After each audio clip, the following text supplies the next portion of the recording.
I think it was step on a crab, because if you kiss the tentacles of a jellyfish, that's gonna fucking hurt, isn't it? And you know what they say?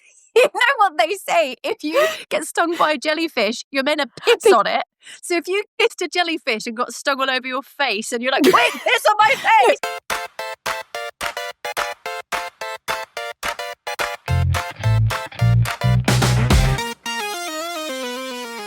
And this is where it all goes horribly wrong.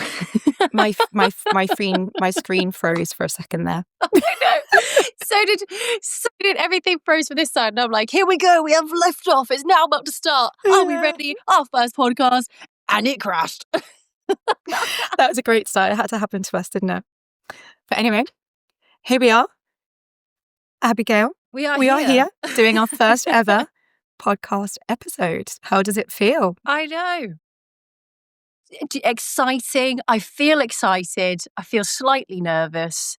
But I think we just got to give it a go and see how we go. You know us, we chat for Britain anyway. So I think the biggest challenge for us is how on earth we're going to try and fit everything we want to say into a small amount of time. I agree. If we could do it, I would be very impressed with us. Well, this is the test, isn't it? This is the test. Absolutely. So this is our first podcast episode. Mm-hmm. And I think it's only fitting that we talk about how on earth we got here, Hayley. I agree. I think that's a great start. How did we get here, Abby? Do you want to tell that story? To go on. How? Is that too soon? How did we? How much detail are we going into? Now that is up to you. I will let you take the lead on that, Abby. Okay.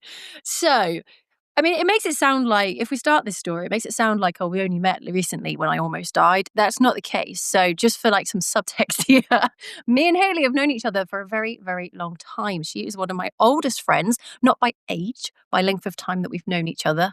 Doing you some justice there, Hayley.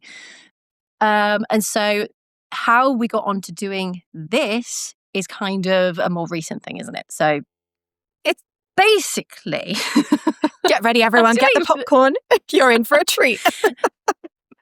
So basically, a couple of months ago, I almost died. And it wasn't very nice, but I lived, and that's great. Woo! Cheers to not dying. Cheers. Woo! And so wonderful, wonderful Hayley. She lives about 3.5-4 hours away from me. So bless her heart, she came down as soon as I was discharged from hospital. She came to stay with me. And I couldn't do fuck all. Oh, are we allowed to swear? Yes, we are allowed to swear. Oh, fab.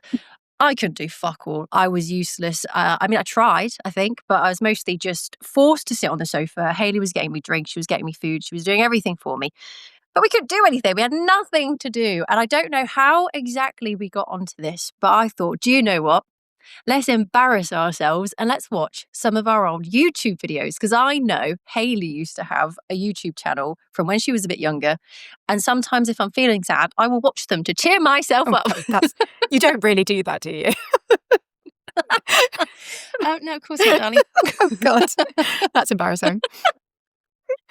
But yeah, so we decided, much to probably Hayley's dismay, to put on some of her YouTube videos. And actually... they were, I wouldn't say they were sad. They were absolutely hilarious, if I'm honest with you. I imagine they were sad at the time, but it just really got us thinking. Just really got us thinking about how far we've come, where we've come from, and how me and Hayley were both these two very sad, lonely little, 20-year-olds who weirdly were living in the same town in England, and we had no idea that we were there, both crying out for friendship, crying out for company of all sorts, for some connections. And instead of finding each other out in the middle of nowhere, we decided to do awkward YouTube channels. I think it's really important to add context here, Abby. So you said that I'm your longest friend, but actually we've not known each other for that long. It's not like we're childhood best friends or anything like that. I can't remember how old we were when we met. It's been about 8 years, would you say? It was the January of the year after I bought my first home. So I purchased my first home in 2016. So it must have been January of 2017. So that's... I think it was, yeah. That's when I started at the school, isn't it? And then I bought my house in 2017 later, but I was already on the estate. Now, the whole world that knows me knows how terrible I am at maths. So how many years ago is that? 7, 8 years, 9, About 8 8 years years. ago. So, and Yeah. how old are we now? We're both 32. Oh, don't you never ask a lady that question. We're 18, Hayley. Of What are you course we talking are. about? Yes. So we're both 32 years old. 32. Met each other eight years ago, roughly. So we're not childhood best friends. And I think people talk a lot about childhood best friends and growing up together. Whereas for us, it's been a very different experience, hasn't it? And we actually met once we were adults. And then when we decided to watch back these YouTube videos, the YouTube videos were of us when we were both adults. And interestingly, we were both recording them at about the same point in our life, weren't we? We were both recording when we were, they're from about 10 years ago. So I think so. Yeah, I would have been about 21 because that was when I graduated from degree and ended up moving back again. So yeah, about 21, 22. Yeah, same. So there's one video in particular where I talk about being 21/22. I'm not really sure what I mean by that. I'm assuming I was 21, close to 22. That was just your terrible maths even then. God, it's really that bad. Nobody believes I'm a doctor. It's like, I'm one of them. I'm somewhere around 21 or 22. Could be 25. Who knows? Oh, dearie me. So yeah, we started watching the YouTube videos whilst you were practically dying on your sofa, looking like absolute shit. I don't think I've seen you that bad before, actually. It's quite funny. That was rough. Yeah, pretty rough. Hilarious at the same time. I mean, to be fair, I kept my humour with it. So I had to have emergency surgery and I had 3 new holes in my stomach. And I'm pretty sure as soon as Hayley walked through the door, I was holding my jumper up and being like, do you want to see my hole? And oh, Abby, which holes are you talking about? And Abby does know how squeamish I am, don't you? Yet she still wanted to show me. Yeah, and I think you did well to kind of be like, yeah, nice, thanks.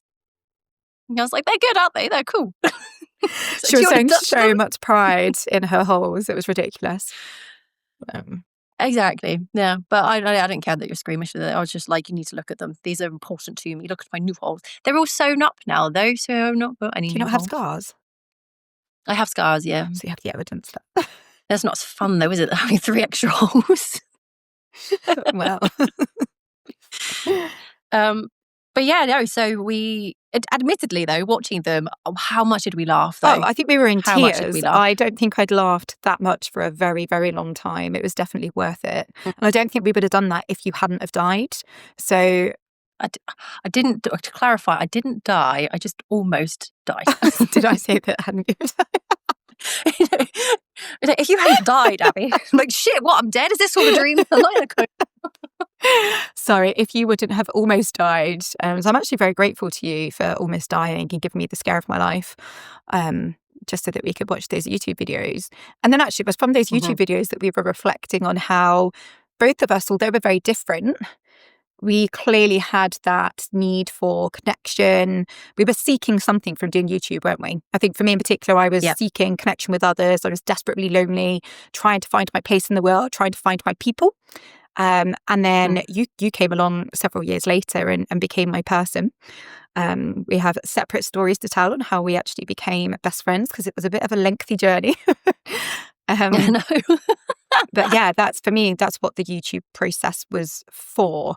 And then I stopped it for a variety of reasons. One of them just not believing myself and not thinking that it would amount to anything. And I tend to give up quite easily because I don't like that feeling of failure. I try to avoid it. Yeah. So I gave up, and I believe that you did something similar. I think you did it probably longer than I did. You've got far more videos than me. Yeah, I persevered. However, what we did talk about was actually, although we both took to YouTube, the types of videos that we did were completely different. So I think your one was, you were quite open in them. You spoke about things that were upsetting for you. And so they were quite serious. And I imagine doing videos like that for so long can actually probably have a detrimental effect on your mental health. Whereas I was doing shit. I was doing terrible, stupid, cringy things. I was playing horror games and pretending to be scared. I was playing stupid, like, would you rather games. I was doing get to know me tags. They were technically fun and lighthearted and uplifting. And so I think that's why I probably did it for a lot longer. Yours were just stupid, to be honest. They're a hard watch. I'm not going to lie, they're a hard watch. But then realistically, we were both in very different places in our lives at that time. So we were both the same age, roughly. You were a graduate, you said, so you'd finished university and you then started making these videos. Was it a drama degree, wasn't it, that you did? I did a You drama did a drama degree. degree, which you're Yeah. so proud of, aren't you, Abby? I was yeah, so proud. Yeah. I don't even know where the degree certificate is. That's awful. You should be proud of that. You should be proud of it. I'm probably in the same place where all my kindergarten, nursery, childhood paintings are. Where My all mum used your to put on most the precious fridge. memories are, clearly. So you'd obviously finished university, whereas little Hayley over here had not been to university. I was already a mum, so just trying to think how old my son would have been at the time, say 22. He must have been around six or Yeah. 7 years old. So I was a very young mum, had him when I was 15. I had a very different experience to you. I Mhm. wasn't living anywhere close to family, didn't have any good qualifications at the time. So for me, my life was quite sad. I didn't really have anything else to offer. So for me, it was a bit of an outlet, wasn't it? It was a way of me trying to process some of the shit that I'd been through. I just really wanted some Yep. friends. I think that was literally all you wanted. You could see it in the video in your eyes. She just wants some friends. Father Christmas, bring us some bloody friends. Hey, and then you appeared, so it worked. But that's the thing, yeah. So we would have been, if you were to look at a timeline, we would have been in our own little rooms and our own little homes doing these videos at the same time. And what I always found weird is that considering we never met each other, Hayley had lived in Spain, lived all sorts of places. We randomly ended up in Colchester, which wasn't really an important link for either of us, but we both ended up there. Hayley lived with her partner and her son, and she was very lonely.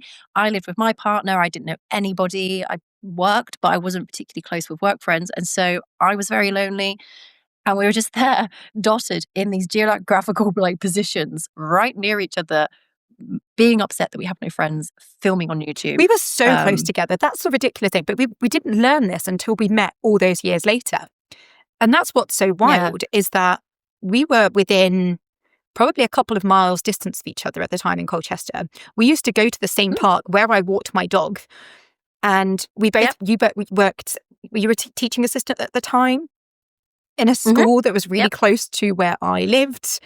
So we must have crossed paths. We must have seen each other at some point, but just never clicked. And to be honest, Abby, no offense, but I think if we would have met either at high school or whilst you're at university, we definitely would not have become friends. Yeah, she says this so many times and I'm starting to get offended. You were just not... I was a cool No, kid. you were definitely not my kind of gal. No offense. You would have hated me. You would have been like, that little snob, little posh prick. Yeah. To be fair, I've seen photos of Hayley and I would have probably rolled my eyes. What photos are you talking? What do you mean? I think from your 16th birthday, I think we once compared photos from my 16th to your 16th. And you look about 10 years older than me just because of the way you were dressing, whereas I look like a little choir child. Are you saying that I look like a slut? I did not say that, everybody. I did not say that, but she is implying it. That's what she thinks, everybody. And I did look like a slut. I know the picture you're talking about. There was one in particular where I think I was 15 and I was wearing a mini skirt and these very high heels and my hair was down and my face was covered. Yes. I was just jealous because when I was that age, I had no eyebrows, very pale skin. I mean, I still do. I just know how to use makeup now. And so I would look at someone like you and I'd probably just be like, damn, girl. And then I'd feel bad about myself. And then I'd be like, I won't be friends with her. Yeah. Plus, I'd get cold wearing mini skirts all the time. I lived in Spain at the time. So, I had that excuse. It was okay to wear mini skirts because it was warm, Yeah, no, that's fair enough. But yeah, so basically that's the story. You did have two very lonely gals, exactly the same age, in exactly the same location, filming cringy YouTube videos. And if I didn't almost die, we wouldn't have been watching them. And basically the idea, Hayley, the idea of Fine-ish, how did that come about? What was it about these YouTube videos that made us want to do this? Well, it's like I can't remember. No, I can remember. I'm just trying to remember the exact way that we approached it. I'm pretty sure that I I've suggested to you about doing a podcast for some time. It's something that I've always wanted to do, but I've never wanted to do on my own, because I do think that podcasts are nicer when there's two people or more, so you can have a conversation. I think it's more interesting for the listener.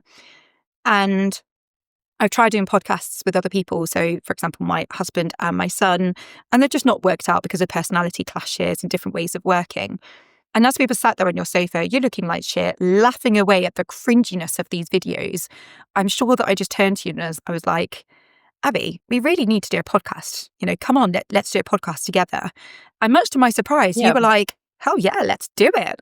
I was like, what? What the fuck? Really? Okay. So immediately we both got our phones out and we started speaking to ChatGPT about what. Oh, good do old you Bob. remember Bob? So just for context, everybody, I call my ChatGPT Bob. But do you have a name for yours as well, or is yours Bob as well? Bob too. I just call him Chat. I mean, he's a boring. he, which is really annoying because actually the advice that he gives should be very feminine. It's more like from a woman's mind, but it's he for me, and I call him Chat. Okay. All right. But I kind of like Bob. Bob just seems, I don't know, it's Bob. There's a story knows. behind why mine's called Bob. Have I ever told you that?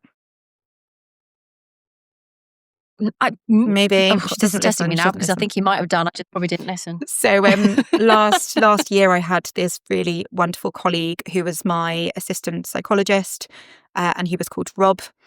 And he was just incredible. He gave the best advice and did really, really great work. So when I started using ChatGPT quite frequently, my husband just mentioned to me, "Oh, you should call him Rob." I was like, "Oh, okay." So I initially started calling him Rob. Literally copied his name until a friend overheard me call ChatGPT Rob, but she understood Bob. So she was like, "Oh, you're talking to Bob again." And then it just stuck. I said, "Oh, I quite like Bob." So essentially, it's taken inspiration from my wonderful colleague who's now moved on to do his doctorate. So every time I'm talking to Bob, I remember Rob. I was going to say, shout out to Rob for giving us Absolutely, Bob. yes, shout out to Rob. I mean, Rob didn't make ChatGPT, but thank you for giving us But Bob. Rob is one of the most wonderful people I know, and I'm very grateful to him. So yes, shout out to Rob. But yes, we started using Bob and Chat to think about what our podcast could be about. And I think we both agreed that we wanted it to be kind of a discussion, this ongoing discussion about how it's okay to just be pretty average, and that we all pretend that we are okay and that we're fine. And as women, we have particular difficulties that men don't experience, but we tend to often just say, "Oh, I'm fine. And we just power through life, don't we? We just get by. And you and me are both professionals. We're both doing quite well in our lives now compared to what life was back when we first met. It's been a very interesting journey for us both. Definitely. And I think, at least I've reflected on how people often assume that I've got my shit together. I've got this good job, I've got a nice house, I've got a great title, all of these things that a lot of people would only dream of having. So there is this assumption that everything's all perfect. Oh, look at her, she's got it all together. And I'm like, oh no, if only you knew the truth. And it's very similar for you as well, isn't it?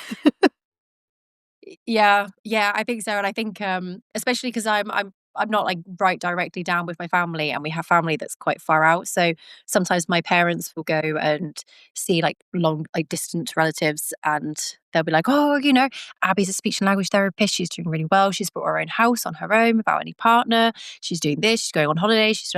And they must think, oh wow, like she's doing really well for herself. That she's really grown up. She's really got her shit together. And actually, I'm here like 10 rums deep on a Thursday night sometimes, just like crying into a pillow because I stubbed my toe." I shouldn't laugh. The thing is, most people won't believe you when you say 10 rums deep, but guys, Abby is not a lightweight. She can drink for fucking England. Apart from straight after my surgery, my liver was fucked. Is it better now? Can you drink more now? You did really well at my birthday. I mean, I'd like to say yes, but I had my work Christmas party a couple of nights ago, and was getting a load of free drinks from a private party. And I passed out in my lovely dress on my sofa. So I don't know, because I don't actually know how much I drank in the end, so maybe. Just to clarify, the free drinks from the private party, that they were not drinks for your Christmas party. You were stealing from another private party. Is that correct? I wasn't stealing. They didn't have to serve us. They did not have to serve us, but they did. So I would say that they were giving us free drinks of their own free will. Or you were impersonating people in their private party. I didn't even know what company it was, so I couldn't have even impersonated them. I think at one point, I was talking to someone and I said I worked for the NHS. So, and they still didn't stop us. So I think it was more just, it was networking. Okay. But then this is an example, again, of like how you think, oh, you're a professional, and we are absolute professionals. But actually, in your personal life, we don't have our shit together as much as people think. So you'd think, oh, it'd be a really sophisticated Christmas do, and you probably have loads of money saved up for your Christmas party to go and buy like £15 bottle glasses of wine. No, No. that. I'm still going to sneak out to the rooftop terrace to go to the free bar because I'm poor. Abby is not poor. Dear listeners, Abby is. She identifies poor. as poor. She is I've not always poor. been poor. Abby has this syndrome where she does not like to enjoy her life or spend any money. I'm doing You better. are doing better. I'm am doing definitely better. further down the line in that regard. However, I am married. We are dual income, so things are slightly different for me. Sorry, just telling the world that you're single and lonely. Hold on. I didn't say, you added the lonely in there. She has her cats. She's fine. I've got my cats. I've got Hayley now. I'm not a lonely little bean living in my little 2-bed flat far away from everybody anymore. Although I say that we're 4 hours apart. Yeah, 4 hours apart. Don't remind me. But anyway, we digress. So we were talking to Bob, and Bob was basically just giving us ideas of things. And like Hayley said, we thought, well, let's just be realistic and down to earth. And actually, we always chat about so much shit when we're together. Let's use that as the basis for our podcast. Because actually, I don't know about you, Hayley, but I love listening to other people talk about shit. And I love listening to people have a situation or something that's happened and me being like, holy shit, that happens to other people too. Yeah. That makes me feel better. Yeah, and I think in our roles, we've both got quite intense day jobs. And when I come out of work, I do often just want to watch or listen to things that are not intense at all, because my head is so full and I carry so much during my working hours that I just want to listen to shit or watch shit. I can't do reality TV. That's one thing that's a little bit too far for me. But I love listening to people just have a laugh. I just want to see normality, get away from some of the intense shit that I come across in my life, my working life. And I know that's the same for you. So we hope that people will resonate with that and really enjoy just hearing some of the shit that we have to say. Some of it will be deep and some of it will be sad and serious and important, but equally there's going to be other stuff that's far lighter. And I'm really excited to see what things we cover, because we've got a little bit of a plan. We have some ideas of what we want to cover, but ultimately it is a bit of a go with the flow. It'll be fine. So it's all just fine. We'll be fine. So I guess then, so that's how we are here today. That's why we have decided to start Fine-ish. But this episode specifically is in appreciation of those YouTube days. It's the fact that we have those horrible experiences. I say horrible, but lonely experiences, the awkward filming of YouTube. And so I think it would be quite fitting for us again today to revisit those YouTube videos and remind ourselves of how cringe we were, but also how brave we were for putting ourselves out there. Because not many people would choose to do that. Mm-hmm. But like I said, without a doubt, watching your YouTube videos, Hayley, will always give me a bit of a giggle. So I was like, why not? I love how she takes joy from my suffering. Yeah, we do it to each other. It's okay. Schadenfreude, isn't it? It's taking pleasure in other people's pain. Mm-hmm. That's a German word, that is, everybody. So they're already out there. They're public. They're on YouTube. So why not share them as part of our first episode for Fine-ish and make other people feel a little bit better about themselves? It will also give them a glimpse into the Hayley and Abi from 10 years ago, which I think is going to be really helpful and interesting, especially when you compare to the modern day Hayley and Abi. So I know, God. Okay, let's do it. I think we should start with yours. Me? Oh gosh. Oh golly gosh. I thought we were going to go for yours, because then we can be like, right, this is the thing that started it, was this particular set of words that she said. All right, we'll start. I've got 2 clips of each of our videos. I think we do one of mine, one of yours, one of mine, one of yours. I think yours will be a nice way to end, especially after one of the ones that I'm going to be sharing. So I just love that for anybody who is listening to this or watching this on the video and they see this, they're probably gonna go, "Oh, this is really sad. This is so devastating for you, Hayley." And we're gonna be there like trying not to laugh, just like wetting ourselves because you were so so sad. bloody sad. Oh, okay. Let me share. Hi guys, I'm feeling a little bit strange today. I should really be going to bed. I say that, I talk like a little girl, like I have a bedtime. I just love sleeping. I really do. My bed is like right behind me and I just can't wait to get into it and curl up into a ball. However, I'll pause it. Please pause. Ugh. I always forget how fast and erratic you speak in this, which is so unusual because I'm just so used to hearing you talk so like eloquently. But at the same time, I was exactly the same. And you kind of just, it's like, I don't identify with this person because why are we talking like that? It's so funny though, because I very much believe that the way that I talk today is natural. People often call me posh and think that I come from a really privileged background, which I absolutely don't. But then when I do watch things back, I'm like, oh my goodness, I've not always spoken like this. So actually, is this an act? Is this this posh privileged version of me that I have created to put out there to the world? I do wonder. Oh, that just sounds a bit too deep, Hayley. Sorry about that, everyone. I think you've just moved lots of different places, and as you've grown up, because I think I'm the same. I think as we grow up, we just fall naturally into like this more mature way of speaking, I think. Laugh. I'm 21, 22. Nothing's going to change my age. So I struggle. I really do. So if there's anybody out there who kind of knows what I'm feeling and kind of wants to be my friend, is that really, really lame? I can't believe I'm asking the world if somebody wants to be my friend. Like, it's just nice talking to people, and I just wish that I could have a little group of friends to do sleepovers like we used to and have girly nights out and do each other's hair and makeup. Like, as you probably noticed from my videos, I don't really do my hair. I do When have you ever wanted anyone to do your makeup, Hayley? I think if I went and started touching your hair, you'd slap me. Do you know what the funny thing is though? This is my natural hair right now. I have wavy / curly hair. I don't really know how to define it. In that video, I'd straightened my hair. That's the most ridiculous thing. And I did do my makeup. I'm wearing makeup now. I never wear too much because I don't really know how to and I look like an idiot. But I did do my makeup. I did do my hair, but I just didn't know how to do it well. And I always really just wanted to have the experience of a bunch of girls just getting together and doing each other's hair and makeup. I'd not really had that, except from when I was much younger, maybe when I was like between 10 and 12. But that was very, very young. So yeah, that's my little sad, desperate plea for some friends. But the thing is, though, as much as we laughed about it, because it is a bit funny, I'm not gonna lie. As much as we laugh about it, it's like I said before, well done you for putting yourself out there, but then because you recognise that, hey, do you know what? I feel quite isolated. I feel quite alone.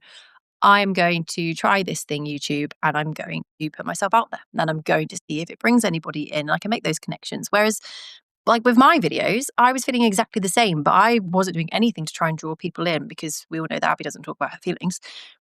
And so, well done you for actually doing the honest thing and not just doing stupid videos just for try and make friends. I appreciate that. It didn't work. I didn't make any friends from YouTube. So it was all for nothing, being vulnerable for nothing, Abi. I know. It was like, I think when I look at like the video views and stuff like that, both between us, we probably got maybe like a maximum of like 100 views on all of our videos. Ridiculous. And we're like, who's watching those? It's probably our parents. Just our repeat. I don't even want my mum to watch mine. Like, please don't do that. I mean, yours, right? Let's get onto yours so people can see what we're talking about. Mine is just so stupid. I'm excited for this. Would you rather be born with an elephant trunk or a giraffe neck? Oh my god. I suppose if you had a giraffe neck, when you ate food, it would take ages to go down your throat, so it would take you ages to like eat. And if you're really hungry and starving and you had to eat, it would take even longer for you to not be hungry. Your facial expressions. I'm really thinking about these answers, I can tell. So deep. Who wouldn't want to be friends with her? She's cool. You're just so deep. That's hilarious. Do you have a preference today if you were to answer the same question? Do you know what? I think I would still stick with the elephant trunk because you can't get in anywhere. If you've got a giraffe neck, you can't even drive a car. Whereas at least if you've got an elephant trunk, you can just stuff it into your pants like saggy tits. That's right. And you can probably like pick things up from over there without having to get too close to people. It would have been great with COVID. Not just with COVID, Abby. You'd prefer to avoid people even now. Let's be serious here. It's a serious one. Would you rather kiss a jellyfish or stand on a crab? Do you think these were my practice questions for if I ever met a potential new friend? You would interview people to see if they were good enough for you. Fuck like tell me about yourself. What do you do for work? Would you rather kiss a jellyfish or stand on a crab? Go. What would you do? And then if they wanted to kiss a jellyfish, I would have judged them real bad. What was your answer? I can't remember what your answer was. I think it was step on a crab, because if you kiss the tentacles of a jellyfish, that's gonna fucking hurt, isn't it? And you know what they say? You know what they say? If you get stung by a jellyfish, you're meant to piss on it. So if you kissed a jellyfish and got stung all over your face, and you're like, quick, piss on my face! No, aren't you meant to piss on your hands and then wipe the piss over yourself?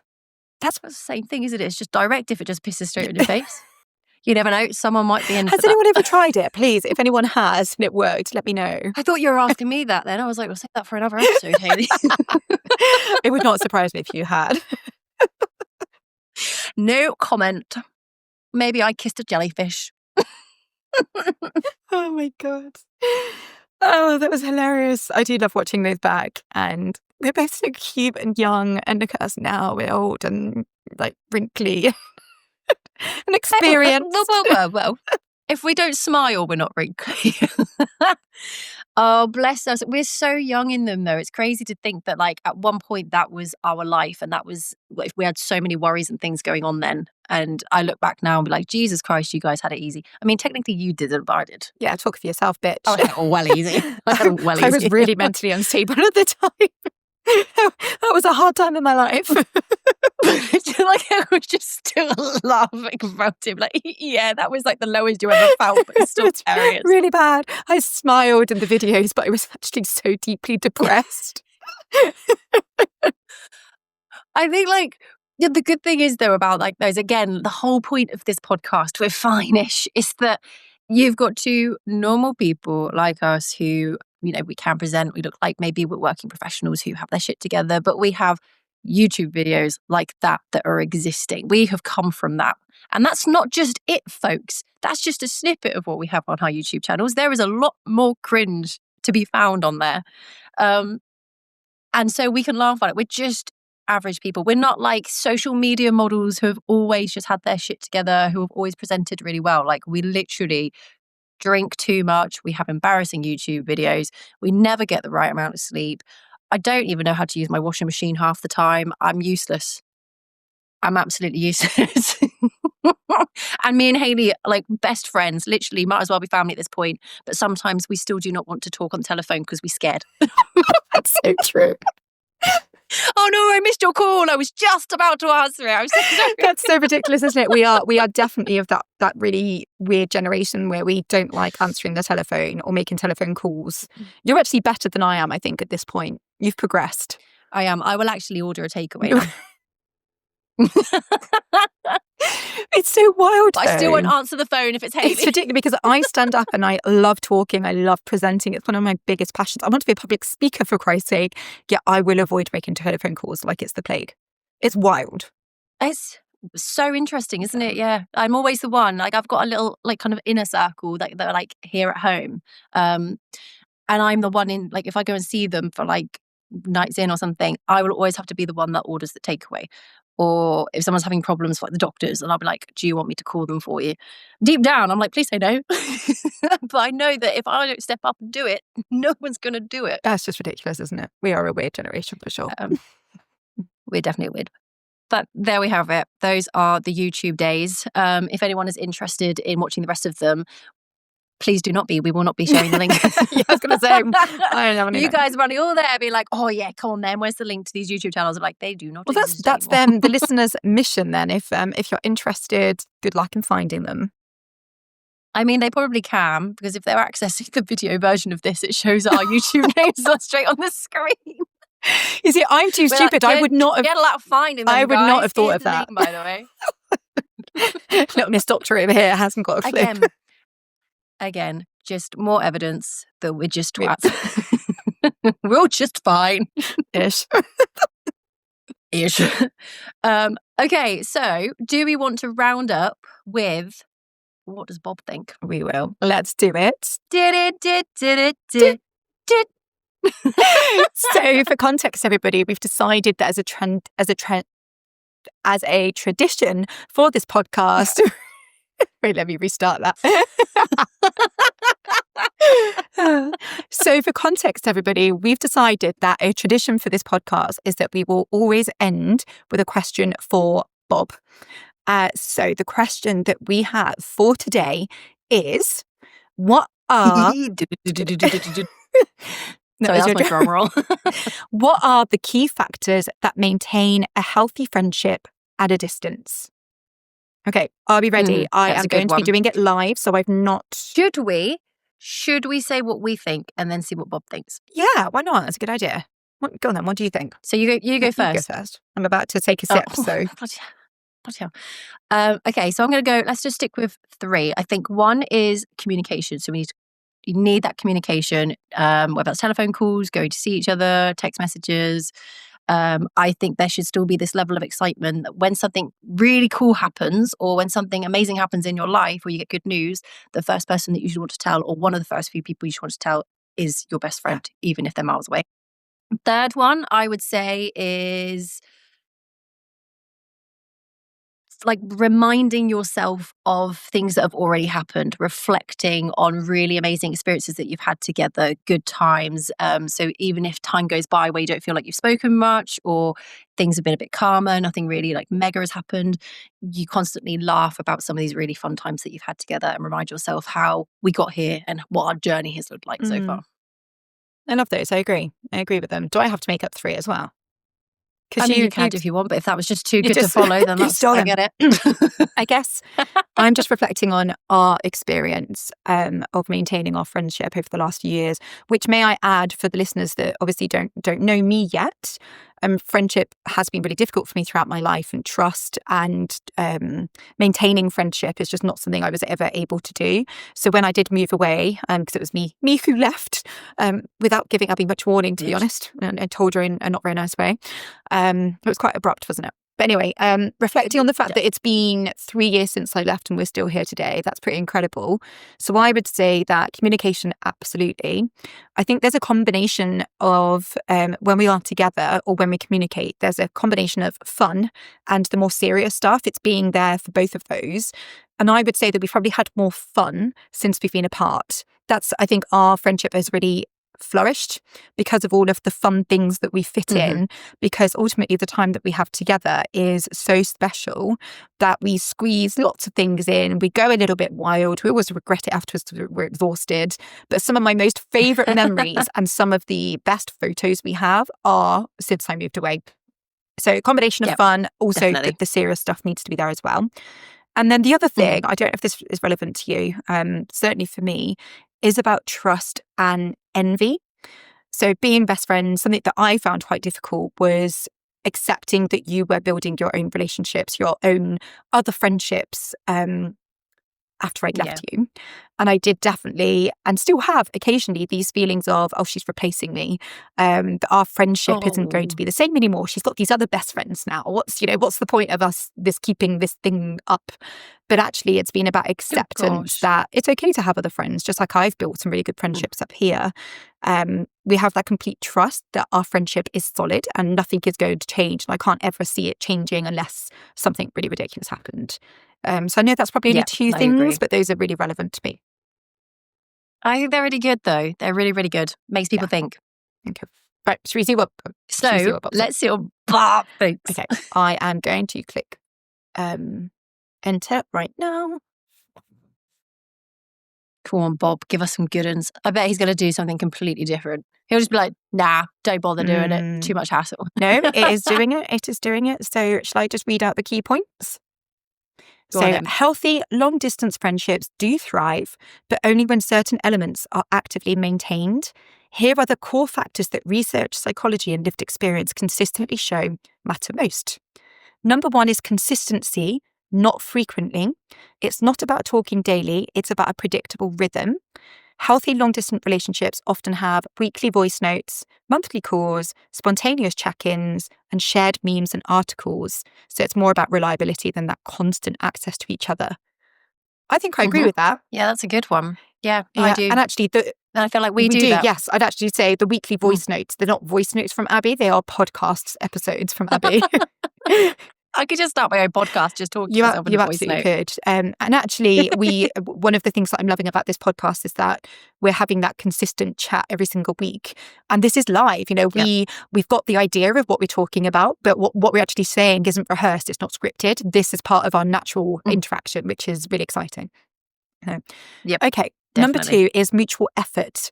A friendship becomes unbalanced quickly at a distance if only one person initiates. So it's important that both friends reach out, both suggest plans, and both invest emotionally. I agree with that. I think that's really relevant to both of us, actually. I think we're both quite good at checking in, or if one of us has been a bit quiet, the other person notices and reaches out, don't they? So yeah. Good. Yeah, we're good for that. Okay, number 3 is emotional openness. Physical proximity is replaced with verbal vulnerability. Strong long-distance friendships involve sharing feelings, naming emotional needs, saying I miss you, expressing appreciation, and being honest when things feel off. Yeah, I think we're good at that as well. I definitely think we're very good at that. You constantly tell me, I miss you so much. And then if I'm a little bit drunk or something, I tend to send you stupid videos. Do you remember the video I sent you where I was really drunk and I was like, when we both die, can we scatter our ashes together? That was wild. I love that so much. Yeah, absolutely. So we never would have done that like 5 years ago. That's the thing. I think like with you moving, it's changed how we are with each other as well, which is really nice. Like we're just at a point now where we will hug when I arrive in Manchester. It's a little bit awkward. But we're doing it. We're doing it. Exposure therapy.